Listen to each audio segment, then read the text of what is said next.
শিমলিপাল ভ্রমণের তৃতীয় এবং শেষ পর্ব। এর আগের দুটি পর্বে আমরা ভাগ করে নিয়েছি কলকাতা থেকে শিমলিপাল আসার অভিজ্ঞতা এবং শিমলিপাল এলে কোথায় কোথায় থাকা যায় সেই সমস্ত তথ্য। এই পর্বে থাকছে শিমলিপালের জঙ্গল ভ্রমণের অভিজ্ঞতা, জঙ্গল সাফারি, আর থাকছে শিমলিপালের জঙ্গল, নদী, পাহাড়, ঝর্ণার সাথে সখ্যতার কিছু মুহূর্ত। আজ 25শে মার্চ 2024। আজ দোলযাত্রা। আমরা রয়েছি শিমলিপালের কুমারী নেচার ক্যাম্পে।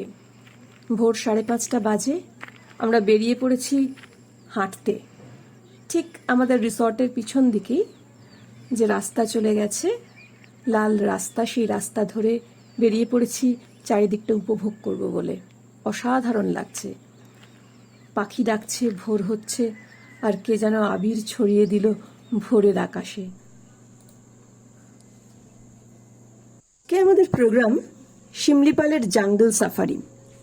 সারাদিন জঙ্গলে ঘুরবো, তার জন্য আমাদের গাড়ি আগে থেকে বুক করা আছে। 8:30টার মধ্যে গাড়ি এখানে পৌঁছে যাবে, ফলে আমাদের ব্রেকফাস্ট সেরে দ্রুত রেডি হয়ে নিতে হবে। গতকাল রাত্রে এবং আজ ভোরেও বেশ ঠান্ডা লাগছিল। এখানে রানিং হট ওয়াটার নেই। আমরা দেখে এলাম গরম জল ফুটছে, আমাদেরকে গরম জল নিয়ে আসার ব্যবস্থা এবার করতে হবে, রেডি হয়ে নিতে হবে দ্রুত। আমাদের ব্রেকফাস্টের হল। ব্রেকফাস্ট খেয়ে সবে বেরোলাম। লুচি, সবজি আর ডিম সিদ্ধ ছিল, চাইলে ডিম ভাজাও করে দিচ্ছিল, আর সঙ্গে আনা মিষ্টি। সেই সব দিয়ে আমরা মোটামুটি খেয়ে রেডি হয়ে অপেক্ষা করছি আমাদের গাড়ি আসবে বলে। 8:30টায় আসার কথা, 8:30 বেজে গেছে। আমরা অপেক্ষা করছি, গাড়ি পৌঁছলেই আমরা বেরিয়ে পড়ব। গাড়ি আসবে যোশীপুর থেকে। আমাদের জঙ্গল সাফারির গাড়ি এসে গেছে। দেখতে দেখতে 9টা বেজে গেল। আমরা জঙ্গল সাফারির জন্য রেডি, আমাদের গাড়িতে উঠে পড়েছি। এই আমাদের জঙ্গল সাফারির গাড়ি। এই ওপরে স্কাইলাইট আসছে, খুব সুন্দর। দেখা যাক আজ সারাদিনে কি পাওয়া যায়। কাঁচের উপর বাঘ ঝাঁপিয়ে পড়বে। इतना मेरे को जंगल के बारे में पता है, उतना ही बताएगा। ठीक है, ललित जी के साथ हम स्टार्ट करते हैं। खुश करके छोड़े, ठीक है। জঙ্গল সাফারির এই গাড়ি আমরা আগে থেকেই অনলাইনে বুক করে রেখেছিলাম। ভাড়া পড়েছিল 6,000 টাকা, তার সাথে ট্যাক্স মিলিয়ে 6,300 টাকা ইনফ্যাক্ট। এই গাড়ি আসছে যোশীপুর থেকে। যোশীপুর থেকে এই কুমারী নেচার ক্যাম্পে আসতে অন্তত 1 ঘন্টা সময় লেগেছে। এই গাড়ি 7:30 থেকে 5টা জঙ্গল সাফারি করে। যারা যোশীপুর থেকে উঠতে চাইবেন তারা 7:30টায় স্টার্ট করতে পারেন, অথবা গুড়গুড়িয়া বা এই কুমারী নেচার ক্যাম্পে থাকলে গাড়ি এসে যেরকম আমাদের তুলে নিল, এইখান থেকে তুলে নিয়ে তাদের নির্দিষ্ট রুটে ঘুরবে। এই রুটের মধ্যে পড়ে 3টি মূল ঝর্ণা। একটা হচ্ছে উস্কি, একটা হচ্ছে বারেহি পানি, আর একটি জোরান্ডা ওয়াটারফল। আর তাছাড়া কোর এরিয়ার মধ্যে একটি ওয়াচ টাওয়ারে নিয়ে যায়, সেটা হলো চাহালা ওয়াচ টাওয়ার। তো আমাদের আজকের প্রথম যে স্পটে নিয়ে যাবেন ললিতজি বলছেন, সেটা হচ্ছে উস্কি ওয়াটারফল। এখনো পর্যন্ত আমরা প্রায় গ্রামের মধ্যে দিয়েই যাচ্ছি, এগুলো বাফার এরিয়ার মধ্যে দিয়েই। তো প্রথমে আমরা উস্কি ওয়াটারফল চলে যাব।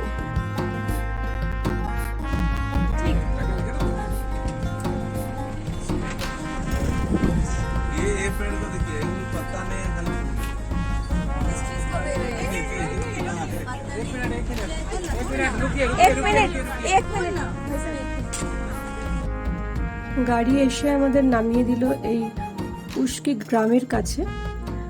এখানে বলছেন এখান থেকে সামনে অল্প একটু হেঁটে যেতে হবে। আমাদের ড্রাইভারজি তো বললেন 5 মিনিট। দেখা যাক আমাদের কতক্ষণ লাগে হেঁটে। আমাদের এই সরু রাস্তা ধরেই হাঁটতে হচ্ছে। ডান দিকে একটা পাথুরের নদী বয়ে যাচ্ছে দেখতে পাচ্ছি, আর আমরা এই রাস্তা ধরে এগোচ্ছি ক্রমশ।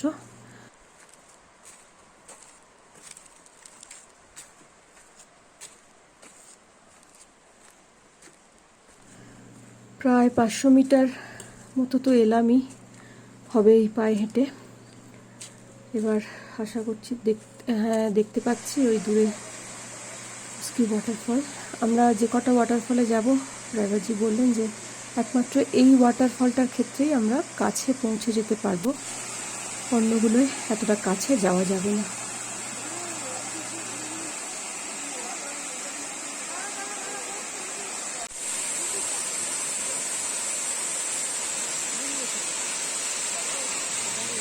এটা বেসিক্যালি একটা নদী এসে পড়ছে উঁচু পাহাড়ের খাত থেকে। নদীটার নাম হচ্ছে ভান্ডান নদী। এই ভান্ডান নদী পড়ে এই উস্কি ওয়াটারফল তৈরি করছে। মার্চ মাসেও যথেষ্ট স্রোত রয়েছে। মোটামুটি নভেম্বর থেকে জুন মাস খোলা থাকে, বর্ষার সময় তো জঙ্গল বন্ধ থাকে, একদম নিচে চলে যাওয়া যাচ্ছে।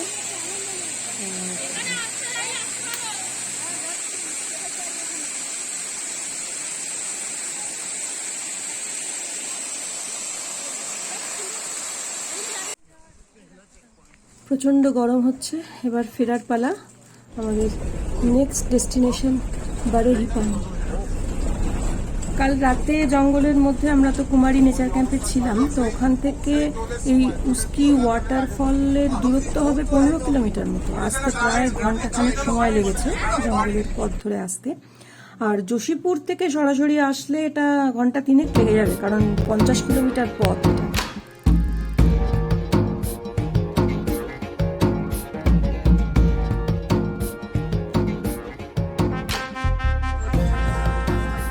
উস্কি থেকে বেরিয়ে টুকটাক মুখ চলছিল, এই কলা, বিস্কুট, কেক, শুকনো খাবার সঙ্গে যাচ্ছিল আর কি। তবে ললিতজি বলছেন সামনেই এক জায়গায় গাড়ি দাঁড় করাবেন, এখানে নাকি এক ধরনের চিকেন রোস্ট পাওয়া যায় জঙ্গলের মধ্যে, যার নাম হচ্ছে পাতুয়া।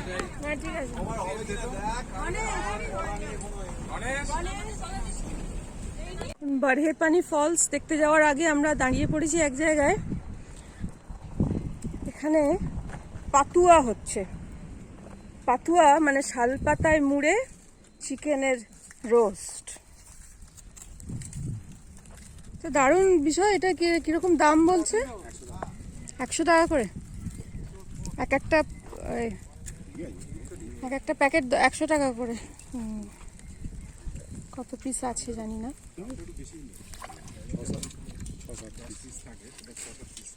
6-7 পিস। ওরা পাতুয়া বলছে, আমরা যেরকম পাতুরি করি।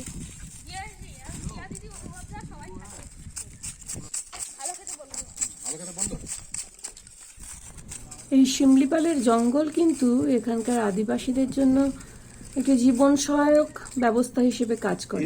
এখানকার যে জনসংখ্যা তার প্রায় 60% মানুষ তপশিলি উপজাতি সম্প্রদায়ের অন্তর্ভুক্ত, এবং এদের অনেক অংশেই বননির্ভর। যদিও এখানকার যতটা দেখলাম প্রাথমিক পেশা কৃষি, তবে তাদের জীবিকা নির্বাহের জন্য তারা বনজ পণ্যের উপর ভীষণভাবেই নির্ভরশীল। আর কিছু কিছু গ্রামে এই ট্যুরিজমও এদের একটা জীবিকা নির্বাহের উপায় হয়ে দাঁড়াচ্ছে। যেরকম আমাদের নেচার ক্যাম্পগুলোয় দেখলাম সবটাই লোকাল মানুষজন সার্ভ করছে। এখানেও এই যে খাবার দাওয়ার ব্যবস্থা দেখছি, ছোট ছোট এই বেড়ানোর স্পটগুলোর কাছে এরকম একটা পাতুরি বিক্রি হচ্ছে।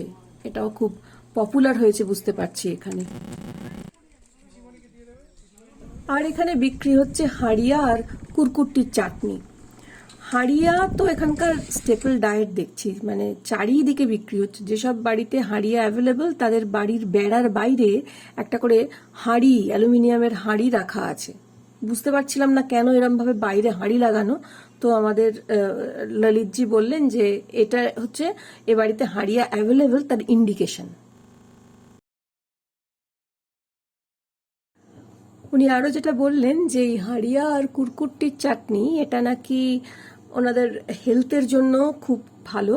মানে উনি বলছেন যে কোভিড এখানে শিমলিপালের জঙ্গলে কাউকে ছুঁতে পারেনি, কারণ ওনাদের এই খাদ্যাভ্যাস, যেখানে হাড়িয়া আর কুরকুট্টির চাটনি ওনাদের ইমিউনিটি পাওয়ার তৈরি করে দিতে সাহায্য করে।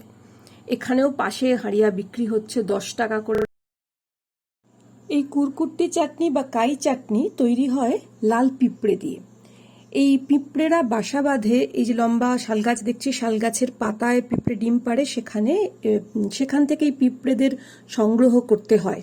তারপরে এই পিঁপড়েদের এরা জলেতে ফেলে দেয়, সেই জলে নুন দিলে, ঠিক যেরকম জোঁক নুন দিলে মরে যায়, সেরকম এই পিঁপড়েগুলো নাকি জলে নুন পড়লে পিঁপড়েরাও মরে যায়। তারপর সেই পিঁপড়েকে এরা প্রসেস করে লোকাল হার্বস বা আদা রসুন পেঁয়াজ ইত্যাদি দিয়ে একটা ঝাল আচার তৈরি করে। এবং এই প্রজন্মের পর প্রজন্ম ধরে বিভিন্ন উপজাতি এই পিঁপড়ের আচার খেয়ে আসছে, কারণ এটা নাকি স্বাস্থ্যের ক্ষেত্রে খুব ভালো। উড়িষ্যার শিমলিপালের আদিবাসী বিশেষত্ব এই লাল পিঁপড়ের চাটনি এই বছরের জানুয়ারি মাস থেকে জিআই ট্যাগ অর্থাৎ জিওগ্রাফিক্যাল আইডেন্টিফিকেশন ট্যাগ অর্জন করতে পেরেছে। আমরা আবার গাড়িতে উঠে পড়েছি, আমাদের গান গল্প আড্ডা জারি রয়েছে। ড্রাইভারজি বলছেন যে আগে আমরা জোরান্ডা ওয়াটারফল দেখে তারপরে বারেহিপানিতে আসবো, কারণ ওইটা সবচেয়ে দূরে।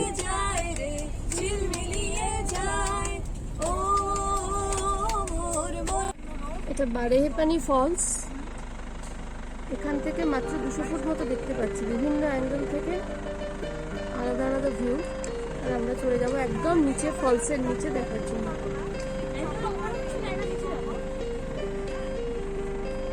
हम लोग इसके नीचे चले जाएंगे ना, फुल व्यू में जाएंगे, फुल व्यू में जाएंगे इसका।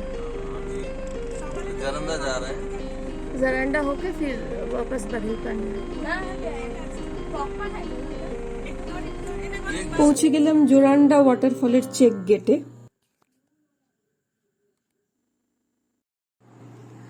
আমরা এখন জোরান্ডা ওয়াটারফলের দিকে হেঁটে যাচ্ছি। চারিদিকে শালের জঙ্গল, আর এই সময় শালের ফুল হয়েছে, তার একটা মিষ্টি গন্ধ চারিদিকে, ছাওয়া পথ।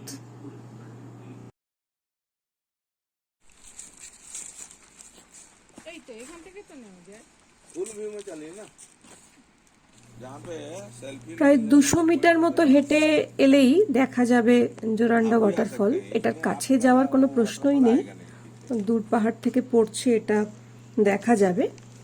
আর এই জোরান্ডা জলপ্রপাত ভারতের 19তম সর্বোচ্চ জলপ্রপাত। এটা প্রায় 150 মিটার উচ্চতা থেকে পড়ছে, এবং এই জায়গাটা ভীষণ নিরিবিলি, শান্ত একটা সুন্দর জায়গা। এখানে এই জলপ্রপাতটি আসলে দেওনালা বলে একটি নদী আছে, সেটারই অংশ। সেই দেওনালার থেকেই এটার সৃষ্টি হচ্ছে। খুব সুন্দর, খুব সুন্দর লাগছে। জায়গাটা খুবই ডেঞ্জার আছে, কারণ স্টিভ ক্লিফ, একদম ধারে এই বেড়া দেওয়া। এটা এখানকার যে ভিউ পয়েন্ট, এখান থেকেই সবচেয়ে ভালো দেখা যায়, কিন্তু খুব সাবধানতা অবলম্বন করেই এখান থেকে এই ঝর্ণা দেখতে হবে। কেউ ওপারে যাতে না যায়, তাই ডেঞ্জার লেখা। আর উনি এখানে নানান রকম সাপের গল্পও বলছেন, যে ওদিকে নাকি সাংঘাতিক বিষধর সাপ আছে, তাই ওদিকে যাওয়া বারণ। অ্যাকচুয়ালি খুবই স্টিভ এই জায়গাটা। और एक बात सुनिए, ये जो चट्टान दिख रहा है ना, 10 साल पहले ये चट्टान में इतना मधुमक्खी था, इतना बड़ा बड़ा। तो जापान से एक फ्री में एक सीड्स आया, जो सनफ्लावर जैसा है, उसका डुप्लीकेट कुछ आया, गांव का लोग को फ्री में दिया गया, वो लोग खेती किया। उसके बाद से 10 साल हो गया शायद, उसके बाद से मधुमक्खी का किधर गुम हो गया, पता नहीं चला कहाँ गया, क्या हुआ। डिपार्टमेंट उस दिन से बंद कर दिया, उस चीज को बंद कर दिया। অপূর্ব লাগছে, ঝর্ণার জল যত ছড়িয়ে যাচ্ছে, রোদ্দুর পড়ে না এখানটা একটা রামধনুর মতো তৈরি হচ্ছে। আর মনে হচ্ছে যেন আজ দোলের দিন, যেন আবির খেলা হচ্ছে, কেউ ফাগ ছড়িয়ে দিচ্ছে চারিদিকে। অসাধারণ লাগছে এখানটা।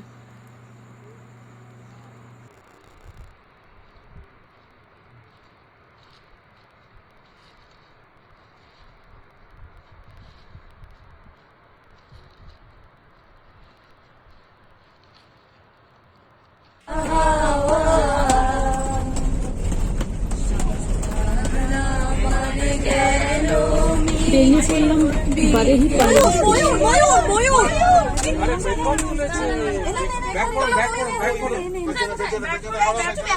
পিছে পিছে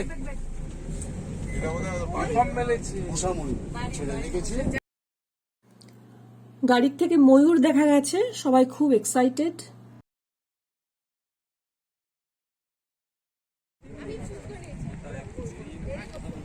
পৌঁছে গেলাম বারেহি পানি জলপ্রপাত।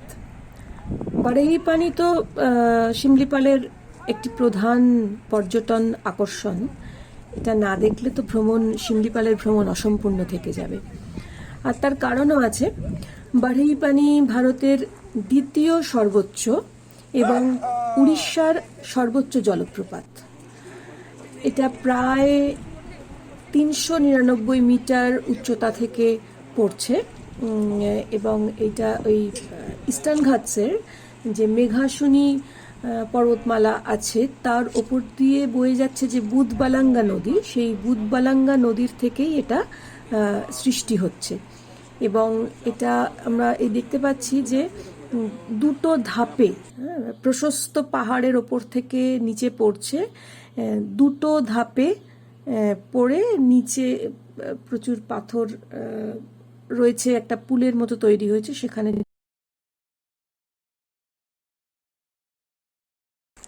এখানেই আমাদের আজকে লাঞ্চ সারতে হবে। 2:45 বাজে আমাদের যে টুরিস্ট লজ যেখানে আমরা আছি আর কি, সেখান থেকেই আমাদের এই লাঞ্চের ব্যবস্থা করে দিয়েছে। আজকের খাবার প্যাকেজ করে পাঠিয়ে দিয়েছে। আমরা এইখানে বসে খেয়ে নিচ্ছি। আমাদের দিয়ে দিচ্ছেন আমাদের যিনি গাড়ি চালাচ্ছেন ললিত ভাইয়া, আমাদের খাওয়ার ব্যবস্থা করে দিচ্ছেন। হ্যাঁ, লেনা হ্যাঁ বাস।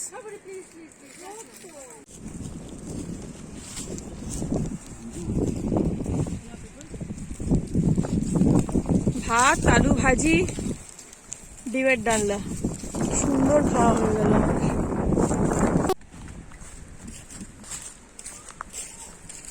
আমাদের এই খাওয়া দাওয়ার ব্যবস্থা কিন্তু আমাদের রুম রেন্টের মধ্যে ইনক্লুসিভ ছিল, ফলে আমাদের এই নিয়ে কিচ্ছু ভাবতে হয়নি। খাওয়ার প্যাকেট থেকে শুরু করে শালপাতা সব কিছুই নেচার ক্যাম্প থেকে তৈরি করে রেডি করে গাড়িতে তুলে দিয়েছিল।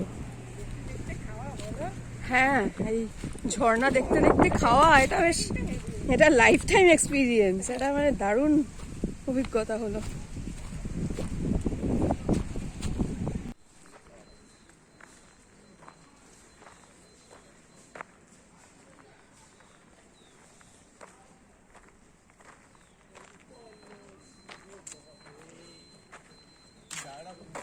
হ্যাঁ, বারেহি পানি জায়গাটা খুব সুন্দর। আর এত ভালো ওয়েদারটা হয়ে গেল, রোদ্দুর থেকে মেঘ, বৃষ্টি আসবো একটা ব্যাপার।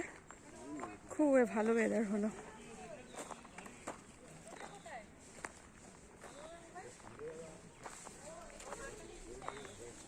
আমরা এখান থেকে চলে যাব চাহালা কোর জোন। এতক্ষণ কিন্তু আমরা কোনো কোর জোনে ঢুকিনি, এবার কোরে ঢুকবো। এতক্ষণ নেচার হয়েছে, এবার নেচারের একটু অন্য দিক, অ্যানিমাল স্পিরিট নিয়ে। অবশেষে আমরা ঢুকে পড়লাম শিমলিপালের কোর এরিয়ার মধ্যে। এইখানে ঢোকার আগে একটা ফরেস্টের চেকপোস্ট ছিল, সেখানে আমাদের পারমিট দেখিয়ে তারপরে আমরা এই ভেতরে ঢুকতে পারলাম। এখন দুপুর গড়িয়ে বিকেল 4টে বেজে গেছে এবং এই বিকেলের দিকটাতেই কোর এরিয়ায় আসার জন্য ভালো, সেটা আমাদের আগেই ললিতজি বলেছিলেন। ফলে আমরা একটু পরের দিকেই, আগে অন্য 3টে ঝর্ণা দেখে নিয়ে একটু পরের দিকে এই জঙ্গলের মধ্যে ঢুকলাম। কিছু জন্তু জানোয়ার দেখতে পাবো এই এক্সপেকটেশন নিয়ে। যদিও যানবাহনের যে ক্রমাগত চলাচল দেখছি এবং যে পরিমাণ গ্রাম এদিক ওদিক ছড়িয়ে ছিল, যে বাফার এরিয়ায় ঘুরছিলাম, সেখানে জন্তু জানোয়ার কিছু দেখার সুযোগ হয়নি ময়ূর ছাড়া। তো এই শিমলিপাল টাইগার রিজার্ভের যে এরিয়াটা সেটা প্রায় 2750 স্কোয়ার কিলোমিটার মতো। এর মধ্যে কিন্তু কোর জোন অর্ধেকেরও কম, এবং সাদার্ন জোন হচ্ছে কোর এরিয়া। আর যে থাকার জায়গাগুলো এখানে আছে, যে নেচার ক্যাম্পগুলো আছে, বা যেখানে এই জঙ্গল সাফারি এতক্ষণ করছিলাম, সেগুলো কিন্তু বাফার এরিয়ার মধ্যে, কোর এরিয়ার মধ্যে প্রায় যাওয়ার পারমিট নেই বললেই চলে। পৌঁছে গেলাম চাহালা। শিমলিপালের কোর এরিয়ার মধ্যে একমাত্র টুরিস্টদের জন্য অ্যাক্সেসিবল ওয়াচ টাওয়ার হচ্ছে এই চাহালাতে। এখানে এখন এই পরন্ত বিকেলে আমরা অপেক্ষা করব। এখানে সল্ট লেক আছে, ফলে এখানে হরিণ বা হাতি, হরিণ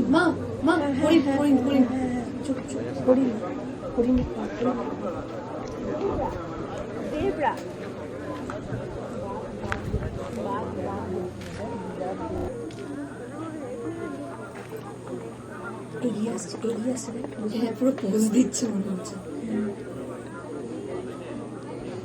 কি সুন্দর দেখতে, দেখো মা অ্যান্টলার না, কানটা এই এটা কি চৌসিঙ্গা নাকি? এইটা আছে এটা অপূর্ব দেখতে।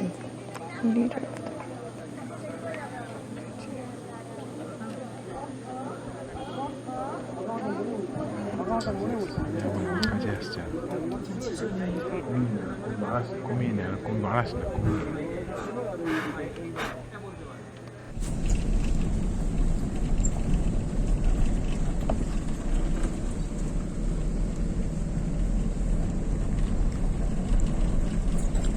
সাড়ে 5টা বাজে, সন্ধে প্রায় নামছে। চাহালা ওয়াচ টাওয়ারে শুধুমাত্র হরিণ পেলাম। এবার ফেরার পালা। ললিতজি খুবই ধীর গতিতে গাড়ি চালাচ্ছেন। বলছেন যে এই সময়ে অ্যানিমাল সাইটিং হওয়ার চান্স খুব বেশি। জঙ্গল থেকে বেরিয়ে আসে ওরা। আমাদের নজর রাখতে বলছেন, সবাই চুপচাপ বসে সেদিকেই খেয়াল রাখছি। যেহেতু এটা মূলত শালের জঙ্গল, নিচে আন্ডারগ্রোথ খুব কম, ফলে অনেকটা দূর পর্যন্ত চোখ চলছে। দেখা যাক যদি রাস্তায় কিছু পাওয়া যায়।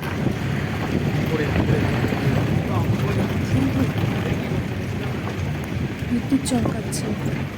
নরম বিছানো রাস্তা, এখানে বৃষ্টি হলে খুব মুশকিল হয়ে যাবে।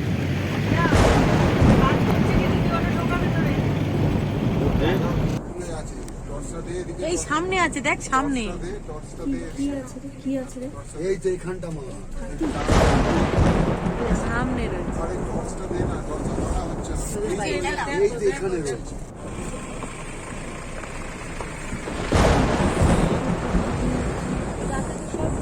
কোথায় মারো টর্চটা?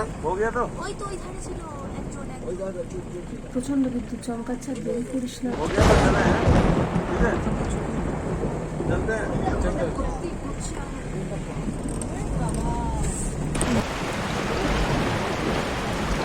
অন্ধকার ধূপ করছে, ভয়াবহ পরিস্থিতি।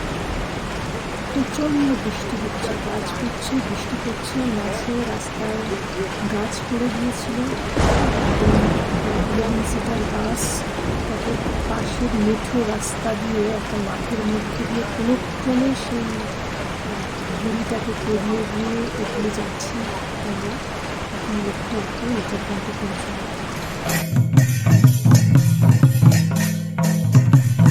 অবশেষে পৌঁছে গেলাম কুমারী নেচার ক্যাম্পে।